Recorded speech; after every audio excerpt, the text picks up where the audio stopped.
ഓ ഞാനത് കൺഫ്യൂഷൻ വന്നത്, അതാണ് ഒക്കെ വീണ് കേട്ട് ചെയ്തിട്ടുള്ളത്. പക്ഷെ ഈ അന്വേഷിക്കുന്ന പോലീസിന് മനസ്സിലായി ആ രീതിയിലാണ്.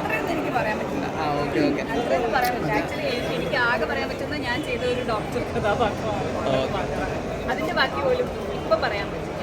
പക്ഷെ ആഫ്റ്റർ റിലീസ് എനിക്ക് തോന്നുന്നു നല്ലൊരു ഒരു ഡിസ്കഷനൊക്കെ ഉള്ള പോസിബിലിറ്റി ഉണ്ടാവും. ഇപ്പോൾ ഞങ്ങൾക്ക് ആർക്കും തന്നെ ഒന്നും ഡീറ്റെയിൽ ആയിട്ട് നിങ്ങളോട് പറയാൻ പറ്റില്ല. ബിക്കോസ് നിങ്ങൾക്കത് കാണുമ്പോഴുള്ള ഉണ്ടാവേണ്ട എക്സൈറ്റ്മെൻറ്റ് കുറഞ്ഞു. അതാണ് നമ്മളെല്ലാവരും കണ്ടു കഴിയുമ്പോൾ വിസ്റ്റ വില്ലേജ് എന്ന് പറഞ്ഞൊരു വിസ്റ്റ വില്ലേജ് സണ്ണിയിലേക്കാണൊക്കെയാണ്. പിന്നെ കാലൻ്റെ തങ്കക്കുടം എന്ന് പറഞ്ഞിട്ട് അനുശ്രീ സണ്ണി വെയിനോട് മലയാളം പടം. മലയാളം തന്നെ. ഓക്കെ. എന്നത്തെ അതെന്താ റിലീസ്? അത് റിലീസൊന്നും അറിയില്ല. അത് കുറച്ച്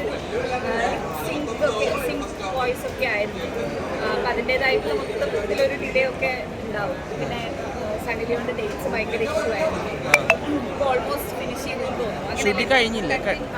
കണ്ടിന്യൂസ് ആയിട്ട് ഡേറ്റ് ഒന്നും കിട്ടില്ല. ഞങ്ങൾ ചെയ്തത് കാസർഗോഡാണ്. എനിക്ക് കാസർഗോഡ് സ്ലാങ് ഒക്കെ പറയാനുണ്ടായിരുന്നു. അത് ഭയങ്കര എക്സൈറ്റിംഗ് ആയിരുന്നു. അപ്പം അങ്ങനെ സ്ലാങ് ഒക്കെ പിടിക്കുന്നതുകൊണ്ട് തന്നെ കുറച്ച് ടൈം എടുക്കുന്ന ഒരു പ്രോസസ്സാണ് ടോട്ടൽ. പെട്ടെന്ന് റിലീസ് ഉണ്ടാവും വിഷയം. എറണാകുളത്തില്ല, കാസർഗോഡ് വന്നിരുന്നു. ആ സമയത്ത് അതിന് വീഡിയോ ഒക്കെ ഉണ്ടായിരുന്നല്ലോ. എല്ലാവരും കണ്ടില്ല. അറിയില്ല. കാസർഗോഡ് സ്ലാങ് ആണോ? ഇല്ല, അതെനിക്കിങ്ങനെ എഴുതി തന്നത് പഠിച്ച് പറഞ്ഞതാണ്. Okay, thank you. Thank you.